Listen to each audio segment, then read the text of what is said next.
Hey everybody, another beautiful day here in Parksville, British Columbia, Vancouver Island. A number of people have been getting in touch with me or commenting about what my conclusions were with the new Muck Boots. The reason why I didn't kind of give any conclusions is because I haven't really used them enough to kind of give my honest opinion. I will say that so far they seem to be quite a bit better when it comes to slippery river rocks. For those of you that didn't see that video, I'll put a link up here. But you may recall, I'll just kind of give a quick summary of what I was talking about. These are the old boots that I was wearing. These are the Muck Boot Edgewater, and they've been excellent boots. I've had these for about 10 years, I guess. And they're starting to get a few holes in them. But my biggest complaint with them, even though they have an aggressive sole on them, they've smoothed right out and they're really slippery on wet rocks. Other than that, I mean, they're super comfortable. You can hike for miles in them, and very warm, actually too warm in some situations. So I decided to get a new pair, and I ended up with these. Now, the rubber compound on these is quite a bit different than the old pair. These are called the Equalizer. Sounds like kind of like Death Wish 1 and 2 or something like that. But the thing with Muck Boot, the Muck Boot company, is that they make a whole slew of different boots for different situations. And I'll be honest with you, I probably bought the wrong boots for just general use. I think these are more for like in wet bogs.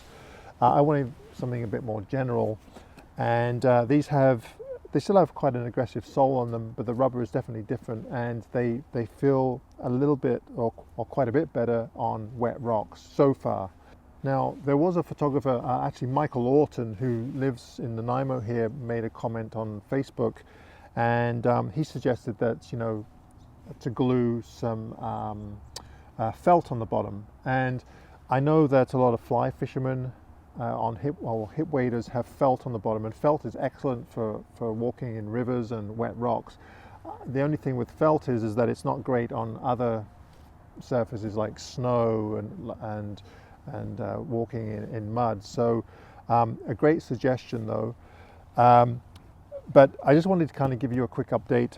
They seem to be working great, and I'll keep updating you as time goes on. Now, I also wanted to quickly give you an update on my pack here. Now, some of you may recall from my gear review video. If you haven't seen it, I'll put a link up here.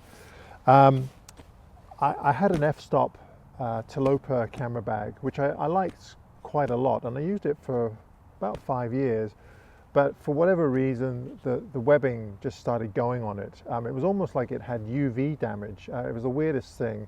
Now, initially I contacted f-stop, and they were quite good about it. They said, well, you know, send us the receipt and send us some pictures. Well, I couldn't find the receipt, and so I sent pictures, and I haven't heard back from them. And since then I've sent like 3 or 4 emails, and they haven't got in touch with me.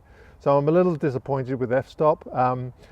I wasn't really expecting them to replace it or anything like that, but I just wanted them to kind of acknowledge that there was a problem, and if I did buy another bag, then perhaps they could give me a break or something. I don't know. Anyway, I'm disappointed, because I really do like f-stop bags, other than that problem and the fact that I think they're way overpriced. Anyway, regardless of that, I ended up getting a different bag. This actually isn't a camera bag. It's just a regular alpine pack made by a company called Mammut. This is the Trion Pro. And the reason why I bought it is because it's the same size as the f-stop bag, and it has the rear entry. So you may recall, you may not. I just wanted to let you know that so far the bag is working out really well. It isn't showing any signs of wear. It's extremely comfortable, and the other thing that I really like about it is that it's extremely expandable. So if I want to, say, put in a whole bunch of jackets or I mean, I could even use it for a backpack for a weekend trip. I could probably squeeze in my sleeping bag and the tent in this. It might be a little tight, but I could probably do it. But it has this huge skirt on it, so you can expand it quite a bit. It has a frame, it has a hole here so you can put a bladder in there. I mean, it's a super duper pack. I've used it a lot. If you've been watching my videos, you'll notice that I'm always carrying this bag. Now, I don't treat it like I'm a climber.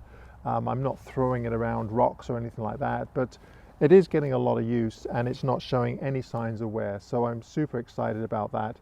And the really great thing about this bag is that it's about half the price of a camera bag. And I know that Simon Baxter, which is a photographer that some of you may follow here on YouTube, I know he just bought one for a trip, and it'll be interesting to hear his thoughts on this bag, because I know that he was trying to find something that was going to be kind to his back. So that's just my quick update on the camera bag situation. I will keep you updated every now and then on the boots and the bag and whatever other gear I'm trying out, just to kind of give you a heads up on whether I think it's good or not. I'm not affiliated with Mammut or Muck Boots. In actual fact, the Muck Boots, I know there are a lot of other brands out there that are very similar, neoprene rubber, and they're just as good. I just happen to go with Muck Boots because they're just easier for me to buy in Canada here. Anyway, that's my quick update. Let me know what you think, and stay tuned for this coming Sunday for a regular video. All right, thanks ever so much for watching.